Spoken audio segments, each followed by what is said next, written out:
Bienvenidos a Barequeando Historias, un podcast que busca resaltar las historias más brillantes de los personajes de nuestro municipio. El día de hoy tenemos un invitado muy especial. Juan, bienvenido a nuestro podcast. Muchas gracias, Carol. ¿Cómo estás? Muy bien, gracias. ¿Y tú cómo estás? ¿Cómo te trata esta mañana? Bien, muy bien. Bueno, Juan, la dinámica de nuestro podcast es que a través de términos mineros nos vas a ir contando un poquito sobre tu vida, como que nos des un contexto de lo que es Juan, de quién es Juan, ¿cierto? Y como de los procesos que has tenido en vinculación con la administración. Entonces, bueno, vamos a darle inicio a este podcast y vamos a empezar por el avance. El avance es el momento como icónico en tu vida que dices, aquí empezó todo, aquí empezó como la travesía de mi proceso. Qué difícil, Carol. Pues no, yo creo que haber ingresado a una corporación artística, inicialmente a hacer teatro, pero soy muy malo haciendo teatro. Entonces terminé como resolviendo el asunto escénico, entendí que era como muy bueno con las manos, como con la producción de objetos y eso.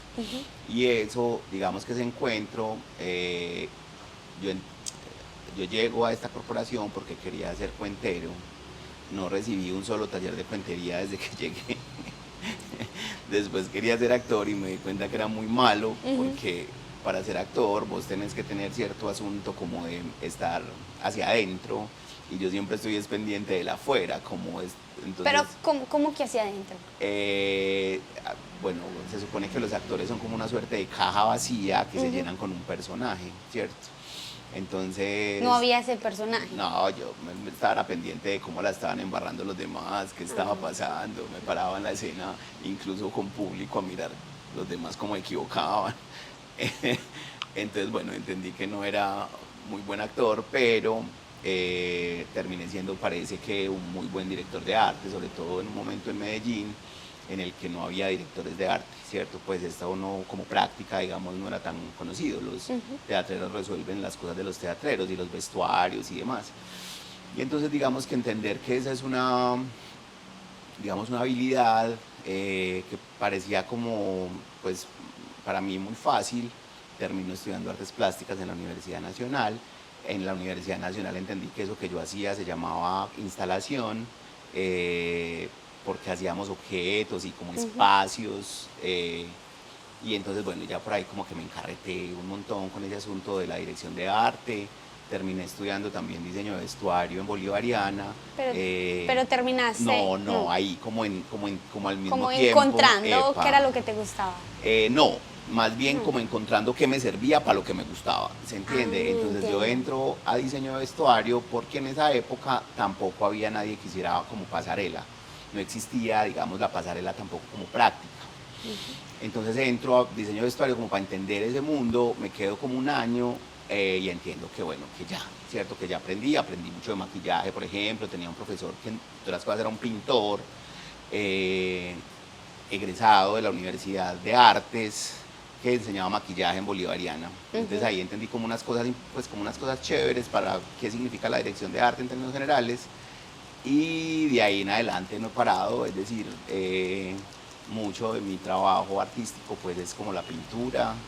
Después, con la Corporación Imagineros hemos hecho toda la vida dirección de arte y como trabajo de gestión, digamos, ahí como en función de prácticas escénicas contemporáneas.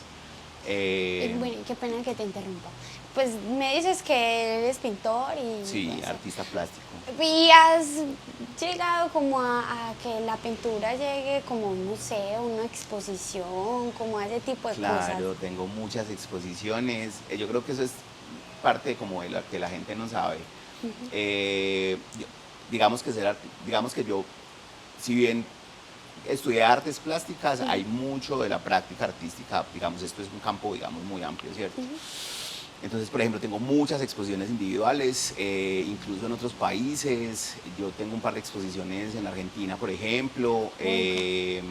Antes de la pandemia tenía todo listo, empacado para exponer en un evento que hacían en Colombia, que hacían de Colombia, en Europa, ay, se me olvidó, es el mismo nombre de un pueblo antioqueño. Bueno, Amalfi, Segovia. el tema es que, digamos que yo ya estaba listo, a la semana siguiente salía para allá y pandemia, ¿cierto? Entonces, pues por un lado he hecho como una serie de exposiciones, incluso internacionales, más de manera como individual, pero también en ese camino entendí que como tema y como práctica, pues no era un artista de galerías, ¿cierto? Como que mi enfoque siempre ha sido un poco más social. Entonces, realmente, por ejemplo, yo hice una gran exposición en la biblioteca de PM, que es este edificio gigante que está ahí al frente de la Alpujarra, y esa exposición también parece que fue un hito, como que un antes y un después en ese lugar, pues primero porque yo lleno toda esa, digamos, ese espacio, y segundo porque como tema, yo trabajo como desde la infancia y la violencia, pues eso fue como un parteaguas que de hecho ahí, después de esa exposición, como han venido varias cosas chéveres, nada, porque digamos que pictóricamente tampoco hay muchas cosas parecidas a lo que yo hago en Medellín, por ejemplo. Además he hecho performance, pues todo el tema de dirección de arte que ha incluido cine, televisión, un par de pues, obras de teatro, por ahí, digamos, eso es como una práctica mucho más preparado amplia. Entonces que una ensalada. Yo no sé si eso es estar preparado, yo sí, creo que Juan, eso es gastarse es la que... vida de manera rigurosa. ¿Será? No, yo no creo porque yo siento que uno en la vida tiene que aprender de todo, Juan, de todo un poquito. Y el tema pues el tema de las artes es muy amplio. O sea, demasiado, porque es que hacer arte a veces la gente lo entiende como solo pintar y plasmar y ya. Pero es que uno a veces también hace arte mediante fotos o Claro. videos o bueno, el tema de los performance. Eso es un tema que... Pues es que ahí lo que hay que entender es que finalmente, bueno, yo tuve como muchas dificultades en entender eso, digamos porque mucho de mi trabajo fue hacer gestión cultural, yo digamos muy chiquito entré a ser el coordinador de grupos culturales de la Universidad Nacional, después terminó siendo el director de cultura de la Universidad Nacional de la sede de Medellín y terminó siendo el director nacional de la Universidad Nacional, ¿cierto? Sí. Entonces hay un momento en el que como que yo entro en conflicto porque si bien es un asunto que me gustaba, que era hacer gestión cultural, pues yo quería ser artista, entonces como que yo pintaba hasta las 3 de la mañana y ya la crisis de tener que acostarse porque hay que levantarse para estar a las 7 en la oficina, hasta que al final de cuentas entender este asunto como que de lo artístico trasciende un poco más allá del asunto como formal, ¿cierto? Sí. Es decir, yo soy artista todos los días en todo lo que hago y no importa qué es lo que esté haciendo, ¿cierto? Entonces ahí, digamos, entender eso también ha implicado que no solamente seas artista porque tenés un título o que seas artista porque pintas, más vinculado como al tema de las bellas artes, sino que como práctica hay una producción, ¿cierto? Es decir, yo permanentemente estoy produciendo. Entonces estoy produciendo artículos, estoy produciendo un libro, escribí un libro curiosamente en pandemia y lo publicaron hace poco, la editorial de la Universidad de Envigado,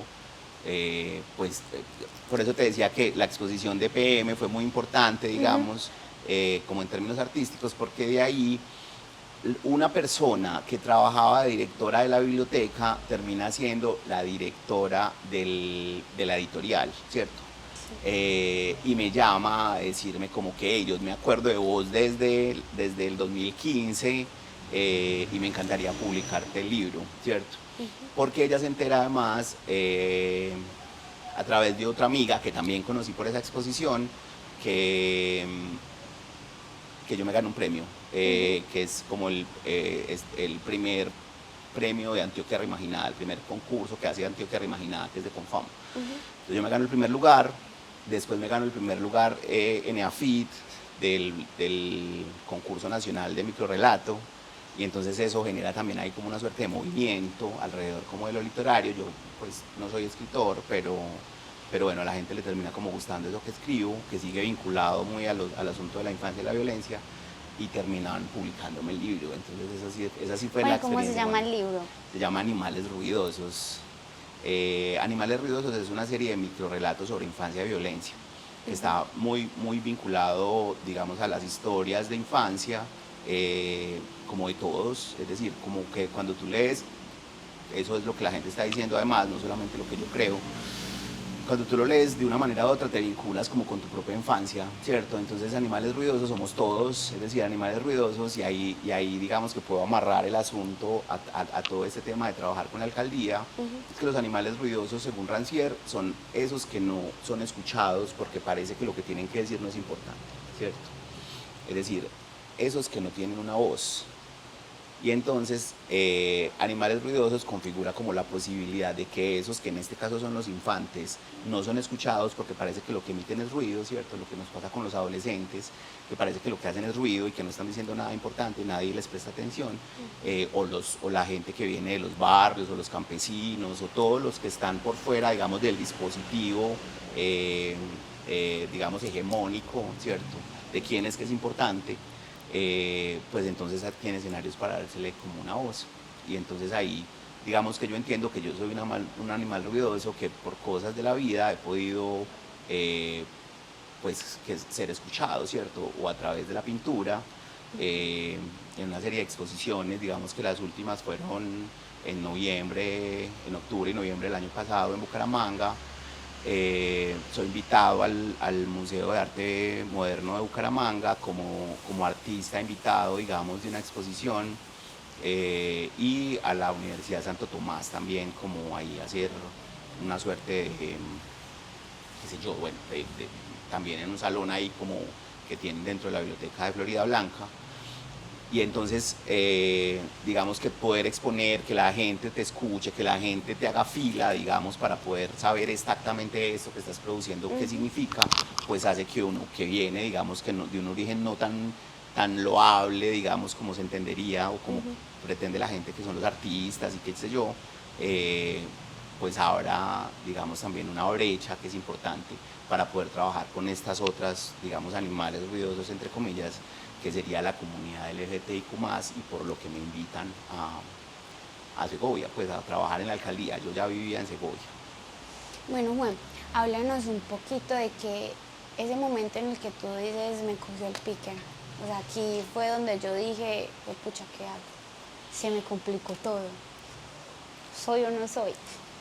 Bueno, no, hay varios momentos en la vida, yo creo que siempre hay varios como momentos. Hay un momento que para mí es muy difícil y es ese asunto de yo hasta dónde soy artista y hasta dónde soy gestor cultural, ¿cierto? Porque lo que me ganaba como gestor cultural me lo gastaba como artista, hasta que finalmente eso entra dentro de como que esto yo soy ese artista, ¿cierto? Y entonces ahí ya no importa si estoy en una oficina escribiendo oficios o estoy dirigiendo un banco de proyectos. Yo había antes de, digamos, de esta tercera temporada en Segovia, esa es otra historia que yo creo que es importante que la gente se entere, y es que yo llego a Segovia muy chiquito a estudiar en la Escuela Santo Domingo. Yo llego para entrar a cuarto o quinto y vivo como una temporada. Después nos regresamos a Medellín y yo regreso como en el 2000, otra temporada, y me quedo también como un par de años. Y termino trabajando después del 2012, después de llegar de hacer un posgrado en Argentina, termino trabajando en el banco de proyectos del municipio, ¿cierto? En el 2012. Entonces ahí ya tengo como un registro un poco más amplio de Segovia, porque una cosa es estar aquí, ser como un ciudadano, digamos, del municipio, y otra cosa es estar dentro como de la administración municipal. Eso está como otra dimensión. Y entonces, y ese sería el punto como el segundo pique. Yo estoy al frente de un proceso que se llama Red de Artes Plásticas de Medellín, que es un proceso de formación que se da en todas las comunas de Medellín. Yo coordino, digamos, ese proyecto, que para la ciudad es muy importante, pues porque finalmente son procesos artísticos que se llevan, o más bien formación artística que se lleva a las diferentes comunas de Medellín, a través de la Secretaría de Cultura. El tema es que como el estrés, digamos, como un momento muy crítico después de pandemia, finalmente yo estoy en Medellín también más por un asunto como familiar, y durante la pandemia se muere mi mamá. Y entonces yo digo, como yo qué estoy haciendo en Medellín, pues ya más a mí realmente no me gusta Medellín. Entonces ese es como un segundo punto de inflexión que yo digo, yo soy artista donde yo esté, me voy para Segovia, en Segovia está mi familia, están mis afectos, están mis amigos, yo qué estoy haciendo en Medellín solo como un pendejo. Y entonces pego para Segovia otra vez, ¿cierto? Sin muchas claridades, sobre todo como, qué sé yo, laborales y tal. sin embargo hemos podido como hacer un montón de cosas, ¿cierto? Entonces es como el segundo momento en el que yo digo, yo no tengo ninguna necesidad de vivir en una ciudad, yo tengo una vida mucho más tranquila y más sosegada en Segovia. Segovia es un muy buen vividero en términos de bienestar, sobre todo porque es tranquilo, porque todo está cerca, porque yo estoy a 5 minutos de todas partes, porque tengo amigos, porque si se me queda el celular en una cafetería me lo guardan o me llaman, pues consiguen cómo entregármelo. Si no tengo plata, la gente me dice no te preocupes si pagas mañana, qué sé yo, pues es como una suerte de estado de bienestar. Y digo, no, yo en Medellín estaba hasta enfermo, digamos. Yo llegué a Segovia y al siguiente día no tenía nada. Entonces es como que mi lugar favorito del mundo hoy es Segovia, y desde aquí he podido, por suerte, producir igual que antes, pues exposiciones y cosas. Juan, cuéntanos un poquito como del proceso que has tenido con la administración. O sea, que en estos momentos, pues yo sé que tenés un proyecto de Segovia Diversa, ¿cierto? Entonces cuéntanos como un poquito qué se trata eso, qué le brinda a la comunidad. Bueno, inicialmente yo soy invitado por el alcalde para asumir, digamos, como la responsabilidad de ser el enlace territorial LGBTIQ+. A partir de ahí, pues entonces lo que intentamos entender es qué significa, digamos, para este territorio, por un lado ser un enlace, pero por el otro lado entender que Segovia, esto que caracteriza a Segovia, por lo que yo digo que es como una suerte de estado de bienestar permanente, es precisamente porque somos diversos, es decir, Segovia es diversa. Y entonces en Segovia conviven, digamos, muchas heterogeneidades, es decir, conviven muchas maneras, conviven muchas religiones incluso, conviven gente de todo el país, incluso de todo el mundo. En Segovia han convivido históricamente muchas diversidades, y entonces que necesitemos preguntarnos alrededor de la diversidad, digamos, de género y la diversidad sexual, pues pareciera que no está acorde como con lo que Segovia es. Y entonces, digamos que conjuntamente con la Oficina de Comunicaciones construimos como una suerte de campaña que se llama Segovia Diversa, ¿cierto? Y lo que pretende básicamente es como obviamente promover los derechos, mirar cómo hacemos para que la comunidad diversa del municipio, la comunidad LGBTIQ+, específicamente, pues acceda, digamos, a escenarios de bienestar, ¿cierto? Es decir, que lo atiendan bien en el hospital, que tenga una ruta de atención si eventualmente le pasa algo, que haya menos discriminación, que podamos finalmente entender, independientemente de que estemos de acuerdo o no, que el otro se respeta, ¿cierto? Y que en la diferencia es donde hemos podido crecer como sociedad, ¿cierto? Entonces el discurso va por ahí, es decir, el otro puede venir con un moño rosado, yo siempre uso, puede venir con un moño rosado y pantalones corticos, teniendo 60 años, y es el otro y ya, ¿cierto? Ahí no hay nada que preguntarse, ni nada que decirle, ni nada que gritarle, ni mucho menos nada que digamos no le garantice que tiene los mismos derechos que tenemos todos los demás, de acceso a la salud, de acceso al bienestar, de acceso a la atención en la administración pública incluso, qué sé yo, es decir, por ahí va el asunto de proponer una campaña de Segovia Diversa, pero básicamente es una suerte de llamado de atención que siento que es muy fácil, digamos, activar, porque los segovianos entendemos que somos diversos, ¿cierto? Y en esa medida, pues entonces lo que tenemos que hacer es entender que la diversidad sexual y de género es una de tantas diversidades con las que tenemos que convivir, y ya, por ahí va el asunto. Juan, y cuéntanos un poquito también sobre, o sea, qué dificultades has tenido como en este proceso de poder como articular la diversidad segoviana. O sea, Segovia, o sea, es muy, o sea, tiene una diversidad muy amplia, ¿cierto? Pero siento que ha sido, o sea, como que es complejo como juntar esa diversidad, ¿sí me entiendes? Sí. Lo que te quiero explicar. Sí. Pues por ahora, digamos que hay pequeños pinitos, igual no llevo como tanto, ¿cierto? Pero hemos avanzado en varias cosas que así no tenga que ver, digamos, con la relación directa con la comunidad, pues favorece la comunidad, ¿cierto? Entonces, además de esta campaña de Segovia Diversa, que está articulada, digamos, a un plan de acción, que básicamente habla de que hay unas actividades y unos asuntos, digamos, en la vida de lo cultural para cambiar el estigma, para mover, digamos, simbólicamente lo que se entiende y lo que se cree, y el montón de desafortunados desinformaciones que existen alrededor de las diversidades sexuales y de género, a veces la gente no tiene mala voluntad, yo siento que a veces es la que la gente desconoce, ¿cierto? Y entonces contarle el cuento, sabérselo contar, decirle, digamos, que hay este montón de espectros, ¿cierto? Que ya no es solamente un asunto de si yo soy un hombre o soy una mujer, ¿cierto? Sino que en la mitad y en los lados y arriba y abajo hay otro montón de posibilidades, pues entonces vos, al final de cuentas, siento que lo que tenés que hacer es seducir al otro, ¿cierto? Para poder que, insisto, así no lo entienda, pues acepte que hay una diversidad. Y la comunidad de gobierno, o sea, ¿cómo ha tomado este tema? Digamos que ahí hay como varias avances a mi modo de ver que hemos podido hacer. Por un lado, por ejemplo, estamos construyendo una suerte de guía de atención, ¿cierto? Para los funcionarios públicos, para el hospital, para la policía incluso, como de diversidad. Y entonces, si bien esto no, insisto, está directamente relacionado como con la comunidad, cuando se presenta esta suerte de guía para hablar de la diversidad, pues los funcionarios públicos, por ejemplo, están como súper atentos precisamente porque hay un montón de desconocimiento y porque como sea es un tema que genera algún tipo de movilidad, ¿cierto?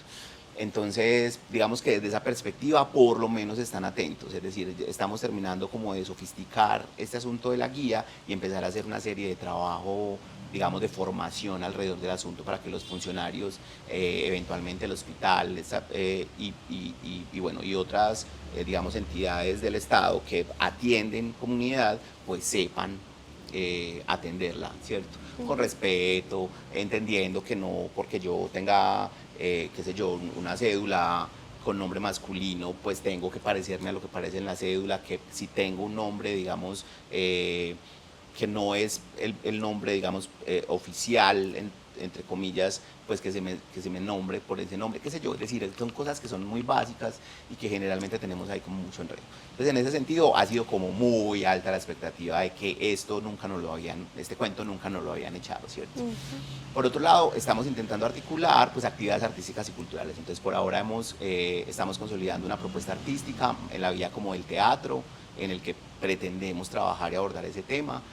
Ya tuvimos una primera reunión y vamos a mirar cómo producimos artísticamente, digamos, en esa dirección. Y a través de la biblioteca, la idea es que hay un montón de cuentos que ayudarían, digamos, a entender a las familias qué es este asunto de la diversidad, ¿cierto? ¿Por qué es que no hay nada raro ni extraño en que en tu casa haya una chica trans o haya una tía que es lesbiana, qué sé yo? Y entonces como mirar cómo ayudamos también como desde esa perspectiva. Yo creo que el arte tiene el poder como de transformar además simbólicamente el asunto y entonces, claro, siendo artista, pues mi enfoque va más como por ese lado.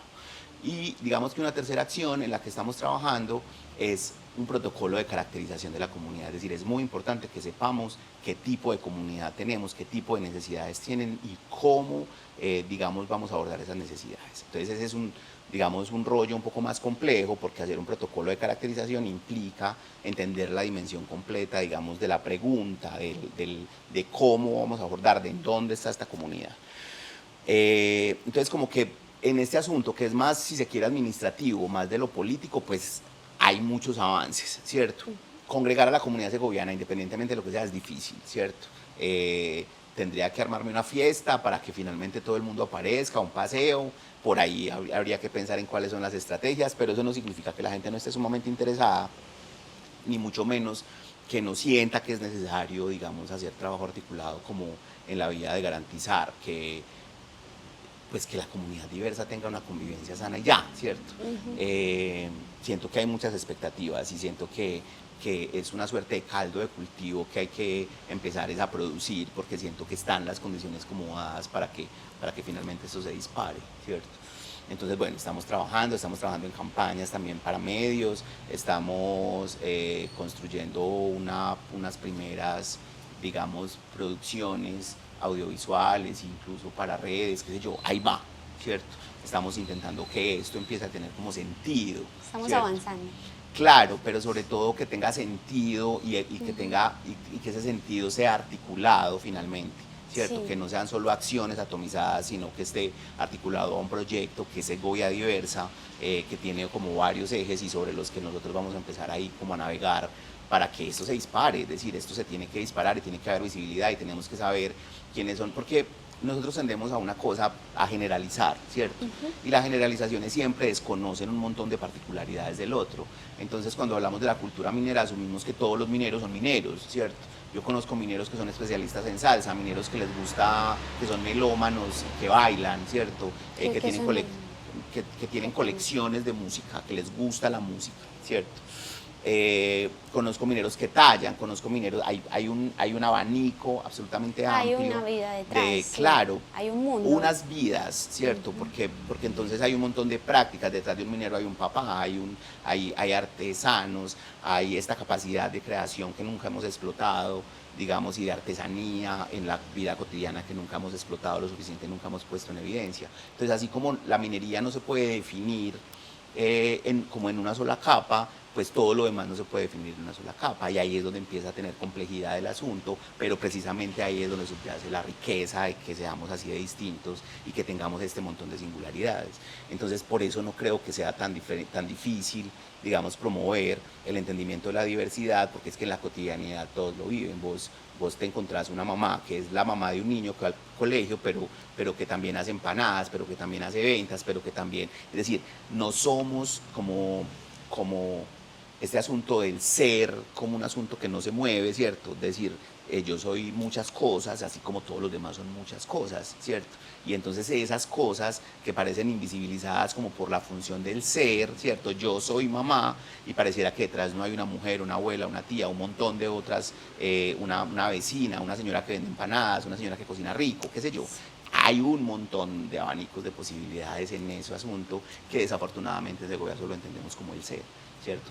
Y eso hay que empezar a desmontar. No somos, devenimos muchas cosas y en ese devenir hay diversidad y esa es la cosa rica que Claro, o tiene sea, este no, pueblo. no soy esto, soy No mucho únicamente, más allá. claro. Entonces dice Borges, por ejemplo, que no es el mismo perro el de las 10 de la mañana que el de las 4 de la tarde, ¿cierto? Nosotros. En un cuento de Funes el Memorioso. Y eso es verdad.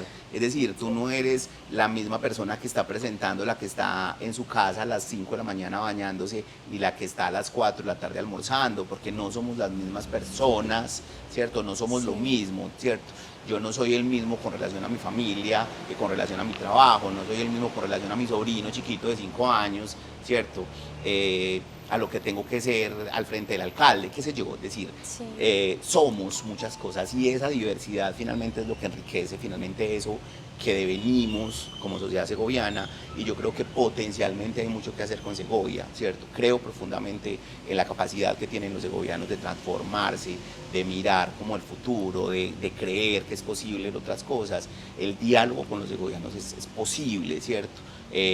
La generalidad parece caótica, pero la singularidad es muy amplia porque vos transás con la individualidad de los segovianos. Es decir, vos te sentás con un segoviano y podés negociar, podés transar, ¿cierto? Si vos le decís amablemente al segoviano que está mal parqueado, él lo entiende y dice, sí, tenés razón, ¿cierto? La generalidad es otra cosa y eso es lo que no hemos entendido, ¿cierto? Que no es en bloque que se transforma el asunto, que es incluso desde lo singular. Y en la singularidad hay un montón de riqueza que es maravillosa y que hace que uno quiera estar acá. Es decir, lo más potente que tiene Segovia es la gente. Y en todos los sentidos, digamos, eso es suficiente, ¿cierto? El asunto es que los segovianos todavía no se lo creen. Yo creo que eso es lo que tenemos que empezar a trabajar, que los segovianos empiezan a creerse toda la potencia que son, todo el poder que tienen, toda la capacidad de transformación que tienen, toda la capacidad de resiliencia que tienen a partir finalmente de los acontecimientos y de la historia que han vivido, ¿cierto? Un segoviano es capaz de darse contra una piedra, ¿cierto? Y taladra la piedra con las manos. Entonces a la fuerza no se logra nada con los segovianos. Sí, como romper ese estigma de que listo, eres minero y brusco y así tiene que ser. No, hay detrás un montón de particularidades y yo siento que ahí hay un trabajo que hacer. Siento que la gente está también dispuesta a que se haga. Tenemos que empezar por alguna parte. Yo creo que, insisto, yo soy artista todos los días, entonces yo me la pienso desde incluso la frase, desde incluso la noción que quiero empezar a instalar, incluso desde las maneras en las que uno convence al otro y conversa con el otro, ¿cierto? Yo me he sentado con las chicas trans que son boleteras, por ejemplo, y tienen clarísimo lo que hay que hacer en este pueblo con relación a los temas LGBTIQ+, por ejemplo, tienen una posición, tienen una voz, pero esa voz nunca ha sido escuchada porque generalmente asumimos que porque tenemos un cargo público, porque estamos en determinado lugar, digamos, del conocimiento, pues todo lo demás realmente es un animal ruidoso, y no es verdad. Cuando vos te sentás con la gente sabe qué es lo que quiere y sabe para dónde va. El asunto es que nadie les ha preguntado, ¿cierto? Por lo tanto, digamos que yo que he intentado hacer ese ejercicio, sé, de verdad sé que todo el mundo está atento de que algo pase, ¿cierto? Y que va a favorecer que eso que pase y que sea bueno para la comunidad, pues se dé, ¿cierto? Eso está ahí en estado latente. Tenemos es que apretar detonar un par de ¿cómo se llaman los pines que usan para minería? De, bueno, de pines. Yo creo que ponemos un pines y esto es en cadena que se estalla. Creo profundamente en eso, creo profundamente en la sociedad segoviana.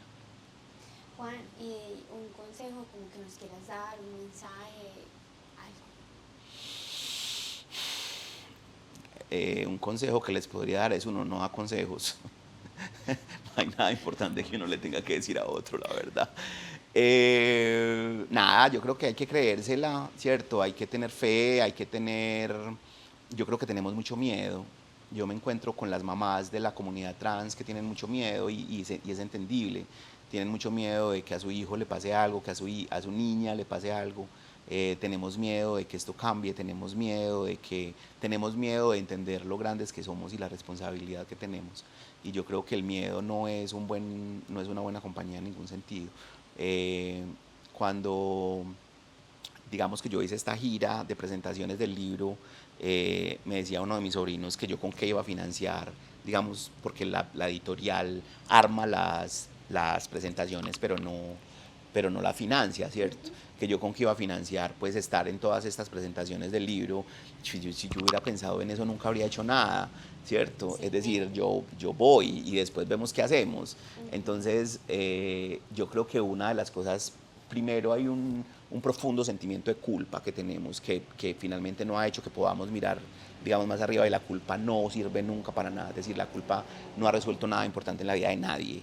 Y lo otro es que no hay que tener miedo, ¿cierto? Vamos para adelante y vamos a mirar y vamos a romperla, con la comunidad LGBTIQ+, sobre todo, con las familias, con las mamás. Uno siente que como en esa idea de protección, de ese montón de estigmas que hay alrededor del asunto, pues lo que temen es precisamente que su hijo sea agredido, y hay historias horribles, ¿cierto? Y hay panoramas, digamos, desastrosos en los que realmente han pasado cosas desastrosas, y en ese sentido entonces es que tenemos que empezar a trabajar sin miedo, porque para que la realidad de estas niñas, de estos chicos, de la comunidad en términos generales, pero específicamente de la comunidad LGBTIQ+, pues llegue a un estado de bienestar en el que todos convivamos y ya, ¿cierto? No importa cuál es tu trabajo, no importa cuál es tu orientación sexual, no importa cuál es decir, esto es un asunto de la convivencia. Para lograr ese tipo de convivencia, primero tenemos que dejar miedo, segundo tenemos que dejar de culparnos, y tercero tenemos que empezar a trabajar para que esto sea un estado de bienestar, digamos, completo para todos. Yo creo profundamente que se puede lograr, ¿cierto? Y creo que hay voluntad política, y creo que hay voluntad de la gente, y creo que hay un montón de herramientas, un montón de profesionales talentosísimos, un montón de gente que tiene un montón de ganas, y ahí hay un montón de potencia. Yo lo veo todos los días.